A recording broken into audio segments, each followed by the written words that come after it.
বিজ্ঞান বলছে এই খাবারগুলো আমাদের ব্রেইনের ডোপামিন সিস্টেম ধ্বংস করে ফেলে। ফলে আমরা শুধু খেতে চাই, আরো খেতে চাই, মনে হয় না খেলে বুঝি শান্তি নেই। কিন্তু ইসলাম 1400 বছর আগেই এই খাদ্য বিপর্যয় সম্পর্কে বলেছেন।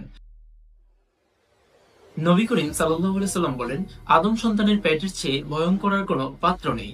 তোমার পেটের 1/3 খাবারের জন্য, 1/3 পানির জন্য এবং 1/3 শ্বাসের জন্য রাখো। তিরমিজি হাদিস নং 2380। সমাধান সমাধান আসলে আমাদের প্লেটেই, আমাদের কন্ট্রোলে, আমাদের আত্মসংযমে। Mindful eating. খাবারের সময় মনোযোগ দিতে হবে খাবারের দিকেই, মোবাইলের দিকে নয়। হজম হওয়ার আগেই দ্বিতীয় প্লেট খাবার নয়। প্রাকৃতিক খাবার বেশি বেশি খান, প্রক্রিয়াজাত খাবার থেকে দূরে থাকার চেষ্টা করুন। নিয়মিত হাঁটুন, হাঁটাহাঁটি বড় ঔষধ। প্রতিবেলা খাবারের পর একটু হাঁটা হজম প্রক্রিয়াকে গতিশীল করে। খাবারের সময়ের সুন্নতগুলোর দিকে লক্ষ্য রাখুন। আর মাঝে মধ্যেই রোজা রাখার অভ্যাস করুন। রোজা আত্মনিয়ন্ত্রণ শেখায়। মনে রাখবে, খাদ্য যখন নিয়ন্ত্রণে থাকে, জীবন তখন স্বস্তিতে থাকে। আর খাদ্য যখন নিয়ন্ত্রণের বাইরে যায়, জীবন হারায় তার স্বাভাবিক স্বস্তি। ধন্যবাদ সবাইকে ভিডিওটি সম্পূর্ণ দেখার জন্য। আপনার মূল্যবান মতামত জানাতে পারেন কমেন্ট বক্সে।